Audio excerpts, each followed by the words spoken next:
Today I want to talk on the theme of waiting for love. It's a pretty vast one, isn't it? And I feel like I'm primarily going to be speaking to the women out there.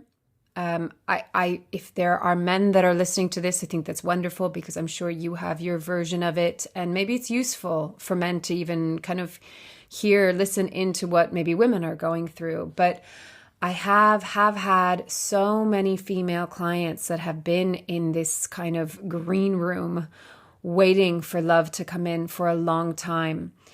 And I'm kind of shocked because I've done a lot of traveling this year, and everywhere I go, I see and meet so many single women, single mothers. It's almost like I'm wondering, are there more female population? Is the population more female than male? Like, where are all the men? Maybe they're in hiding. But I want to talk on this topic because it's hard, right? Waiting for anything is challenging. You could be in the waiting room waiting for your doctor's appointment or dentist appointment, and it can feel like it takes forever. But when something is meaningful, when it's a heart's desire and wish, it can be really painful. It can be challenging. It can bring up so much. And there's so much that I want to explore in this topic, because even just love and partnership and, attachment and codependency and, what's genuine and intrinsic to being human and what is kind of coming from a place of wounding and insecurity. It's such a vast topic. So let's dive in and see where it takes us today.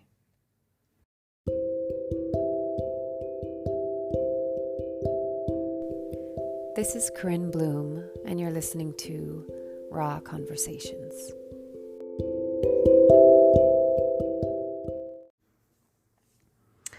My goodness, I don't even know where to begin because this is just such a vast topic. I guess where I want to begin is if you're in the waiting game.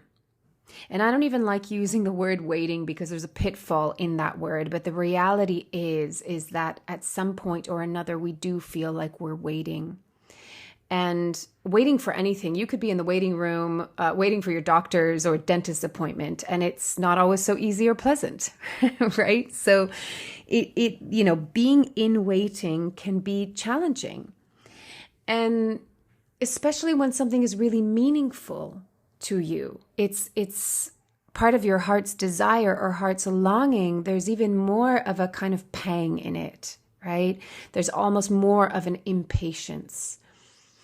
And it requires, just so much, nurture and compassion and patience and being with, that's a theme, a phrase you'll hear me say a lot. So, sometimes we're wanting to call someone in, but we can be in the enjoyment of who we are and our present day life and the people that are in our life or the projects that we're working on. And sometimes we can be, kind of the opposite end of the spectrum where we can be almost obsessed or overly fixated or in like a real kind of almost desperate, despairing state of longing, right? And sometimes there's this, kind of the in-between, right? Where you ebb and flow out or oscillate out of these two extremes and anywhere within the middle of that spectrum. But at some point there is that feeling of I'm waiting, I've been waiting, and will it ever happen? And so it's really easy for doubt to seep in, for that kind of whatever all the talk of, it's not going to happen for me. It happens for others, but why doesn't it happen for me? What's wrong with me? So I really want to talk to the emotionality of it, the pain of it really, because it is my belief that we are interrelational beings. Humans need connection. They want connection. I was listening to a live on, what is intimacy? What is true intimacy? And this man was explaining it kind of from a man's perspective. And so he said on the superficial, for a man, like intimacy is that sexual connection, right? That really powerful, passionate, strong sexual connection. And that is a connection, right?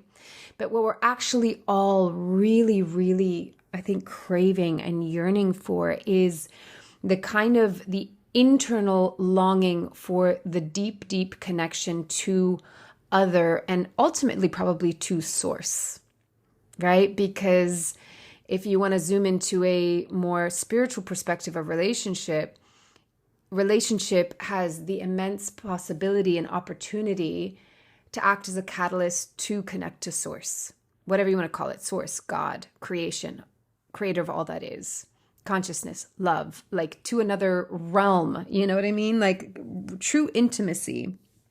And it doesn't always mean that it's through sex, but true intimacy is vulnerable connection from heart to heart between two people. And how when we're in that connection, it can bring us into this almost like euphoric, otherworldly state of being. And it's important to ground it, right? Into being here and into being human and really embody it and really ground it and root it, because we're here having this human experience. But my point is that I think we're all looking for that kind of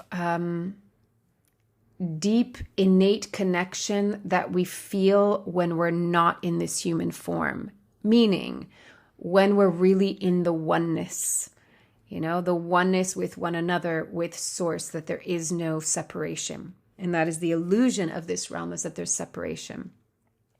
And, you know, we've incarnated into this singular body, right? So it can feel really alone or lonely or whatever we're moving through. We can have the external support, but, you know, really the experience is I'm in this little, you know, human shell, sometimes soft, sometimes hard, having this experience that no one else can truly, truly, truly know or go through with me. You know, they can go through it beside me, but not really with me because they're not inside of me, right? Or you, or, you know, us. So it's a very personal experience. It's a very subjective experience. But in that, there is that, you know, illusion of separation, because in reality, in energy, in frequency, we're all connected.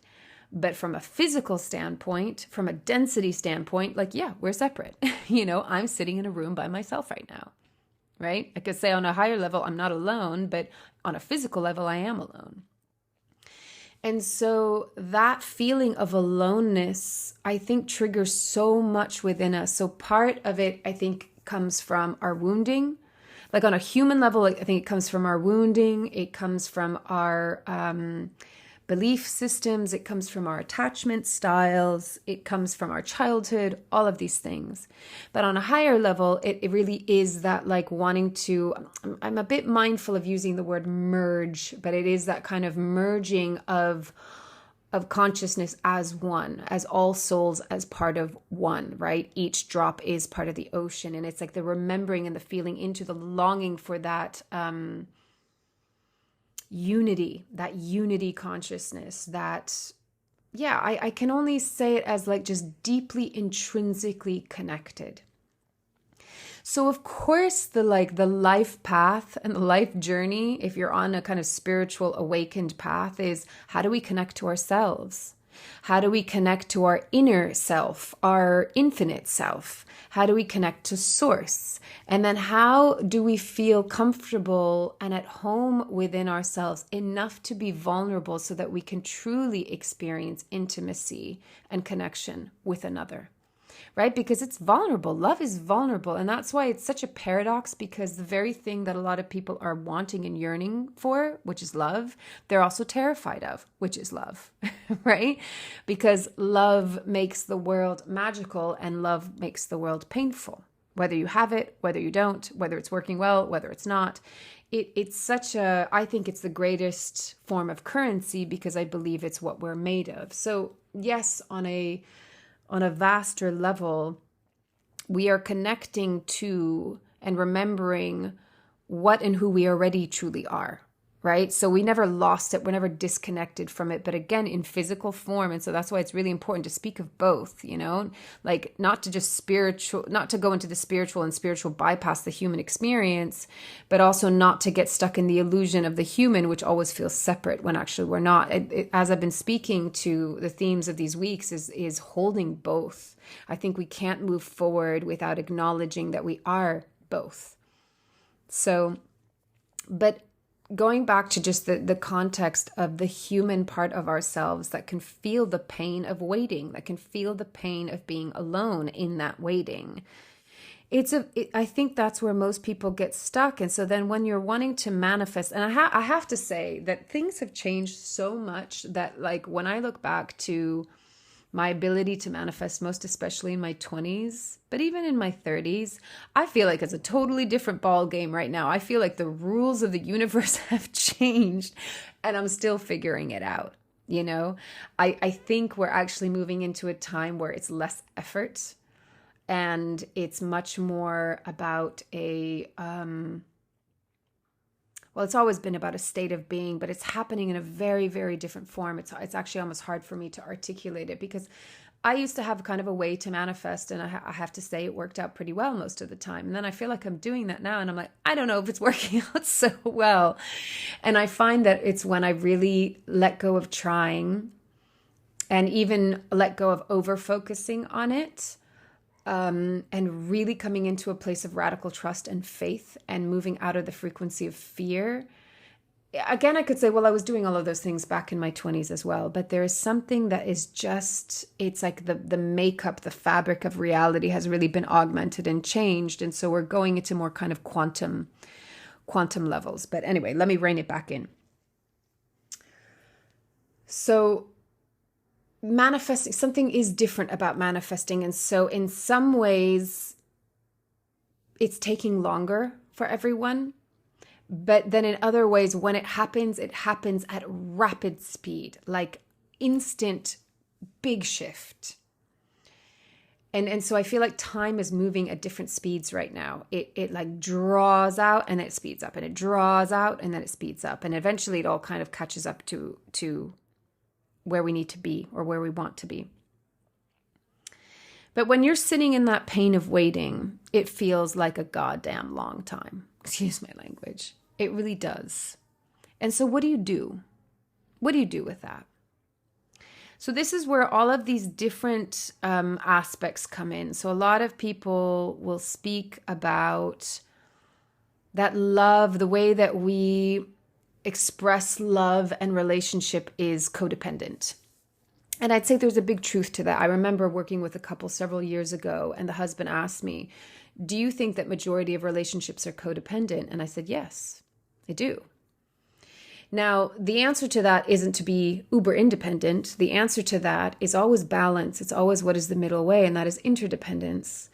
It's hard to learn interdependence when we have been raised in a society through a certain paradigm of parenting and educating that doesn't allow you to be an autonomous, authentic, sovereign being that can express your feelings, your needs. It's been, do what I say. You're going to be praised. You're going to be punished. You're going to be graded. You either succeed or you fail. It's very black or white. You're good or bad. You're right or wrong. Do what authority tells you. So how do you possibly build a interdependent relationship when you are being put as less than? And so then the intrinsic need for love and connection comes in, but because we're not really getting it, or because we're not being treated as an equal, it becomes codependent, because it's like, well, I'm not getting my basic need met. Now, when I say that, as a parent myself, it is impossible to give your child 100% of their needs. It is impossible to give anyone 100% of their needs. It's impossible for us sometimes to give ourselves 100% of what we need. The best we can do is we can show up and offer as much as we can, as genuinely and authentically and honestly as we can. But there's a lot of needs in the pot, right? And as a parent, you have your own need, you have your partner's need, you have your child's needs, you have your work's needs. There's so much that we're juggling.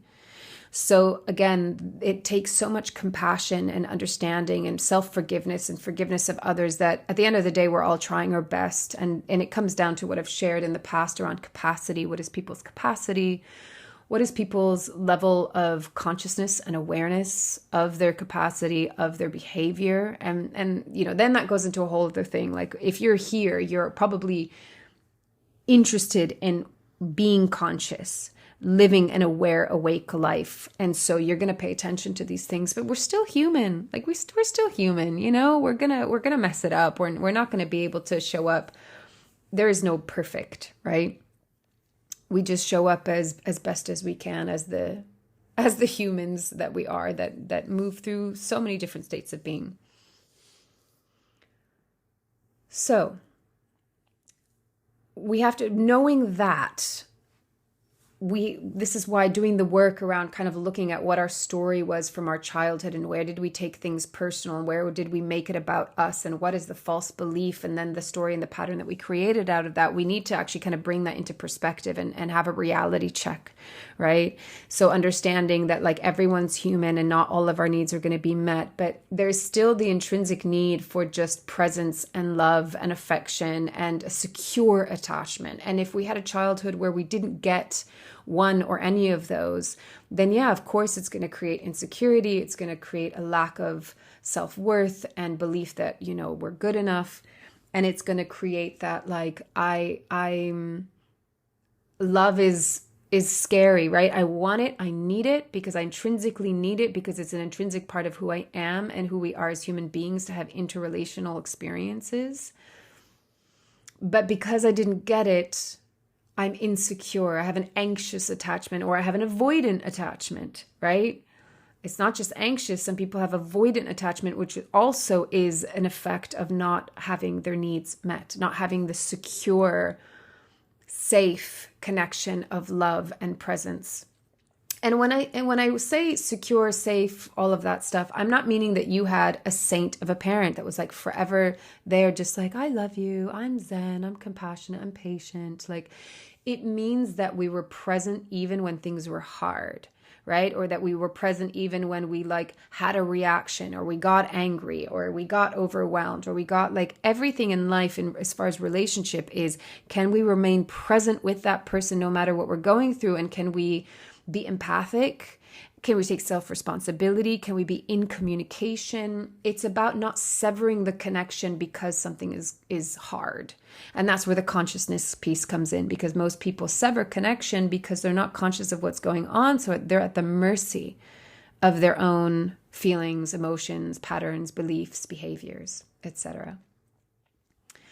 So I just want to point out that it's like, I think that from the higher level, there's an innate desire for connection because that's home to us. That's what we know outside of this realm and outside of this human form. So I think there will always be a longing for that, in my opinion. And then there's the human part that, might come through as more of a codependency, might come through as more of a neediness, might come through of I cannot survive without someone else. So those are the parts that we really need to sit with, right? So honor this need that like to want love and to want relationship is natural, period. There needs to be no shame around that, right? Whether you're a woman or a man, and this whole feminist movement that came out of the 60s and 70s, it's like, you don't need a man. I call bullshit on that. It's okay to need a man, but need is different than needy, right? Need is different than I cannot survive without, or I will never be happy without. But the need for connection is a natural one. So can we just let go of the shame around that, you know, or that you're not a woman if you want to be in relationship, right? I think that's like, we can put that in the past as an extreme reaction to what used to be there, right? Where a woman felt like she didn't have her own autonomy, but humanity likes to swing from one end of the spectrum to the other. And again, I think the middle way, the balance tends to be the most honest, truthful, harmonious path that we can take. So the work, which can simply look like you're sitting and you're having a cup of tea and you're daydreaming a little bit and you're feeling that pang in your heart and you're feeling the sadness and you're feeling the loneliness and you're feeling the longing and the desire for your man, your partner to be here. And you're wondering, where the hell are they? And why is it taking so long? And life just feels like it's not as meaningful without them. That we want someone to share our lives with, you know, at the end of the day, or share experiences with.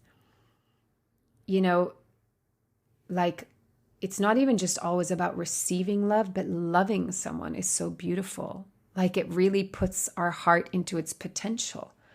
Like, to love is such a wonderful feeling. So I used to talk a lot about this in my workshops a while ago, that we often go, I want to be loved, I want to be loved, I want to be loved. But actually, to love is such a gift. It's such an honor.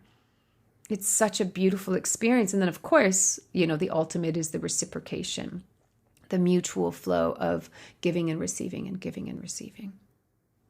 So in those moments where you're sitting there and you're sipping your tea and you're feeling the pang in your heart and you're feeling the loss and you're feeling the void or the emptiness or the vacancy or whatever it is, what I notice, no matter if it's in relationship to a partner or anything in life that we feel is missing, we kind of feel the emotions at the edges, but we have this probably built-in coping mechanism to kind of contract a little bit, kind of tough it out, be like, okay, I can kind of feel it, it's there, it's at the periphery, but I don't want to totally go into it because the fear is like the floodgates are going to open, or you're not going to get out of bed, or you're not going to be able to like take the next steps.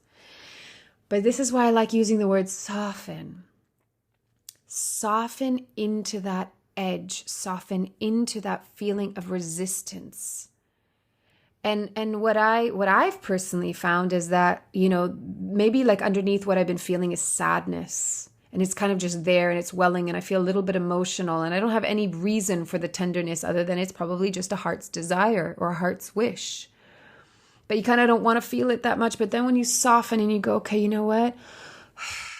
I give myself permission to feel this. I allow it. I accept it. I embrace it. I'm here to be with it.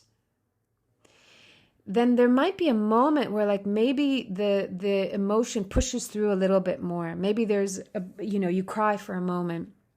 But there's normally always a greater sense of relief because it was actually in the welling up of the sadness, the welling up of emotion that felt more vulnerable, more tender, more painful even. And when you allow to just feel what's there and what's present, even if it's really uncomfortable, even if it's really despairing, but you're like, okay, I'm just going to be here with it. I'm going to sit next to it. I'm going to hold its hand. I'm going to just breathe. For even just a moment, there is relief. So then what do? So if there's deeper work around like, okay, is there neediness? Is there codependency? Is there a story that I can't have what I want, but I can't survive without it, or whatever the story is, then that's our work. That's our loving, nurturing work to do with ourselves, to really look at like, well, what is the insecurity? Because I think the first step is always like, okay, let's get to know ourselves. Let's get to know our soft spots. Let's get to know the parts of us that hurt. Let's understand why they hurt. Let's learn how to show up for those parts that hurt so they don't feel alone. Let's just learn to love, accept, and embrace. And include, not get rid of, not fix. It's not a problem, right? And then through that, we understand the art and we build the skill of being with ourselves and knowing ourselves more intimately, right? We're being intimate with ourselves. We're being vulnerable with ourselves. We're being loving and showing up for and with ourselves. And what I often will say is that the very thing that you're yearning to receive from another, from a partner, from a parent, from a peer, that indicates most often what we're needing to give to ourselves, right? So it's like, I will feel less abandoned when my man shows up. Okay, what part of me is abandoning me? What part of me needs to show up for me so that I don't feel abandoned or rejected or whatever you put in the word that feels relevant for you. Now, it's not to say that, of course, receiving, I've spoken about this before, when we receive validation or love or approval or encouragement or whatever it is from the external, it's not to say that that doesn't feel amazing. Of course it does. But it's like we can't be an empty hole without it. We've got to fill ourselves with our own love, and then we can receive that and it will be exponentially better. But this whole kind of like, I'm a vacuous void until I have someone to love me. Well, a lot of the times, if we're coming from that embodiment and that state of being and all the beliefs that come with us, we actually won't fully receive their love anyhow when it does show up.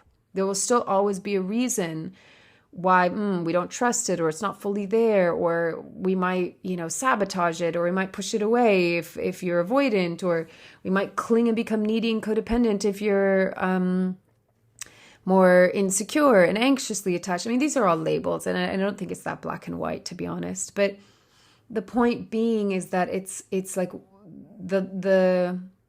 the elixir needs to come from the inside out. It is just the mystery and the kind of the greatest clue of this life and existence is, it's an inside out job.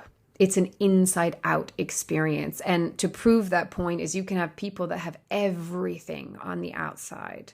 And if they're not connected to themselves on the inside, it doesn't mean anything. They can have 5 amazing, beautiful houses and a husband, wife, car, children, things, lots and lots of things, have status, have success. And if they feel empty on the inside, they'll always feel empty on the inside. So for better or worse, here we are. It's an inside out kind of job. But I want to talk about this whole thing around codependency and attachment, because I think there's actually also a lot of judgment around, relationship is codependent. Relationship is you're anxiously attached and you feel like you need a relationship. I think this is where we have to decipher the difference of our motivation. Am I coming from that place of insecurity and emptiness where I'm like, I need this in order to survive. I need you to make me happy. I need you to feel loved. I need you to feel good enough and worthy and all of these things. Or on the other side is, I'm here for myself. I'm not a perfect human being, but I know that I'm whole as I am. I always have been. I'm collecting the fragments that I thought made me feel separate and less whole.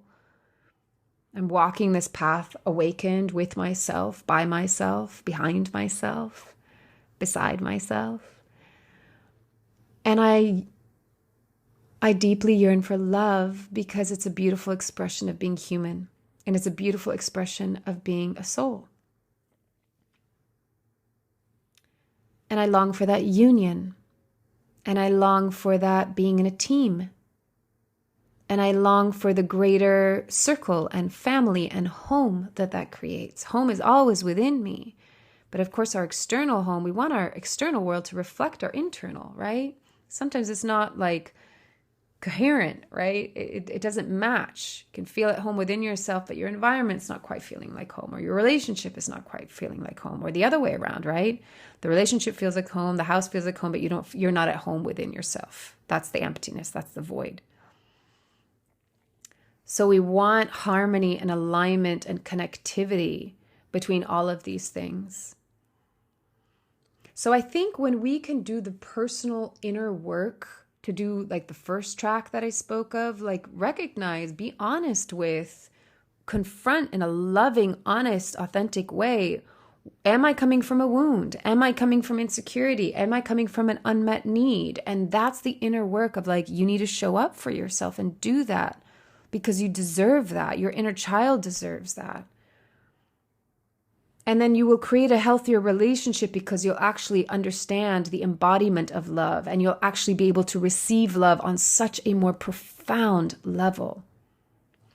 But if we can do that work and we have a great enough understanding of it, then we can shift into the other part that it's like, okay, when I'm in that waiting room and it's painful, instead of going into the neediness and the attachment and the codependency and I can't survive without, we actually go into like, okay, this hurts right now because my heart is really longing for this. It's really desiring this. And I know that when I have that, when that has manifested in my life, and we've got to have deep faith here, like big, big faith here that miracles can happen. They do happen. And it doesn't even have to be a miracle. It's just like, of course, we all deserve that. But we can move more into the space of like, oh, how beautiful that's going to feel, how wonderful that's going to feel. And we can really go into the feelings of having it as if it is already here. We can expand into that. We can go into the gratitude of receiving that. We can go into the joy of loving and being loved. And so then it makes the moment, the present moment of pain, feel less despairing. It keeps us from going into that story. It's not spiritually bypassing because you need to deal with the inner stuff first. That's what I'm saying. We can't leave that part behind. We can't leave the human self behind. We've got to include it and embrace it and be with it and learn how to love it all.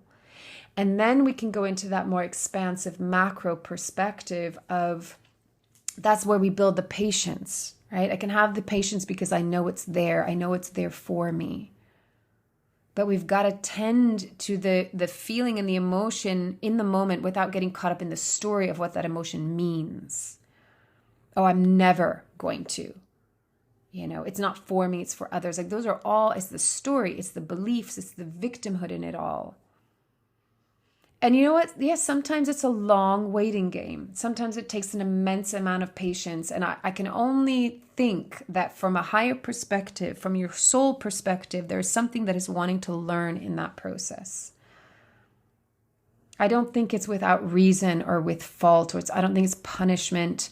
I think that there is something that we're moving through and we're learning. I can use the example of when I had my ankle injury that took me away from my career as a professional ballet dancer. 7 years. 7 years I had that injury and I thought I'm going to have it forever. I thought by the time I'm 30, I'm going to be on crutches. It felt like it would take a miracle for it to change. And it felt so bloody damn long in the process of it. And there were many times where, I told this story once that, I kept on running into a woman that was telling me about this physical therapist that she says, amazing, you have to go see him. And I never did. I just, for some reason I didn't go. It was too expensive. That was the excuse.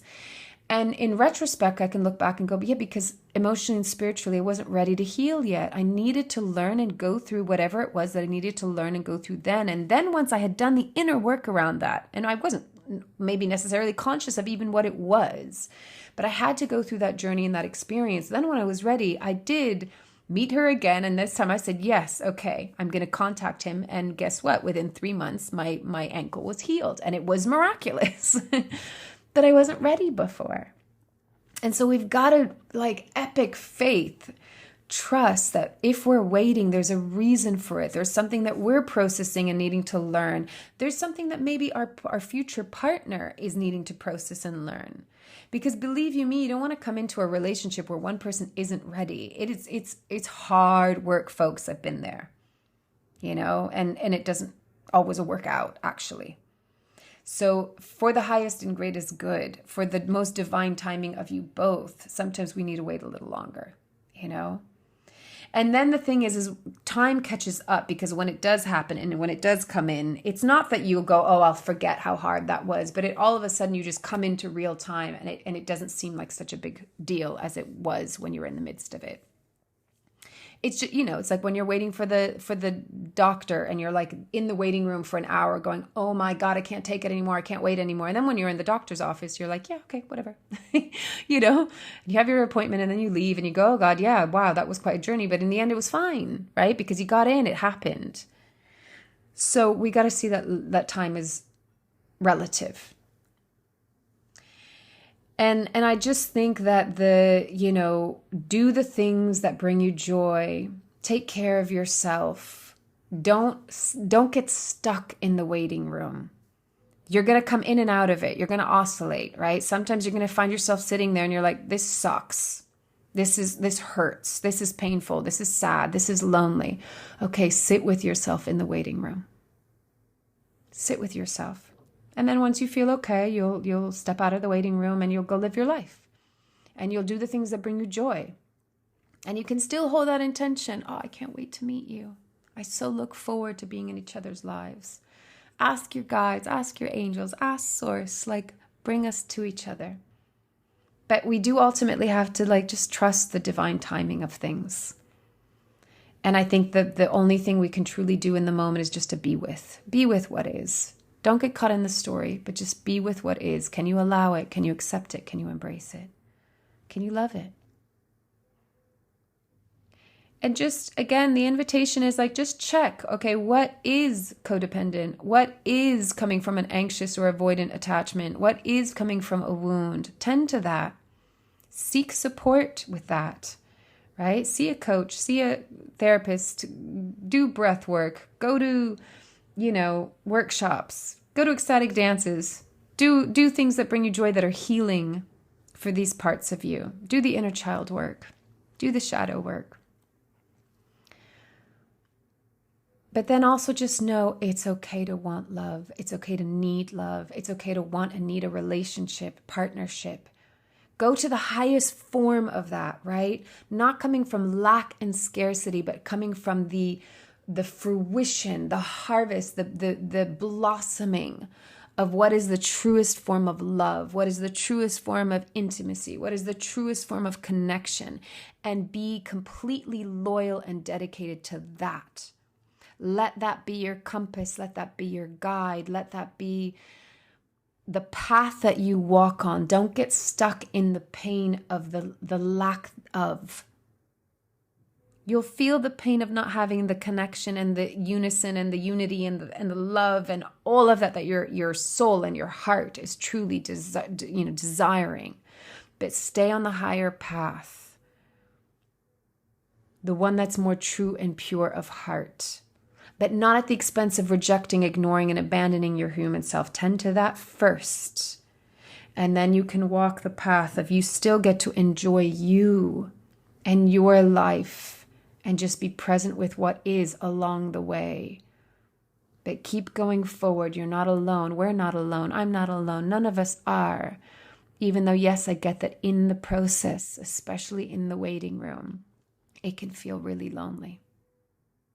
So just tend to that with love. But keep your heart with its pure intention of the greatest and highest form. Because I know if you're listening to this, you're not going to settle for less. That's why you might see, a lot of other people are in a relationship, but I'm not. But what would you want to be in that type of relationship? And there's no judgment. There's no good, bad, right, wrong. But I know if you're listening to this, you're walking an awakened path. You're wanting to choose to live a conscious life. The pool is going to get smaller, my friends. It just is. But it's worth the wait. It is, because you wouldn't be happy if you settled for less. You wouldn't be happy if you settle for mediocrity, for what your soul is wanting to experience and express in this lifetime. Trust your soul, trust your oversoul, trust that it's guiding you. Don't settle for less than what is really true and authentic for you in this lifetime. All right, I'm going to leave it at that.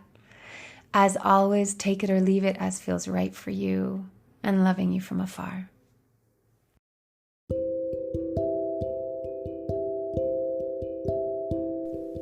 You've been listening to Raw Conversations with Corinne Bloom. Thanks so much for showing up, listening in, and being a part of the conversation with me.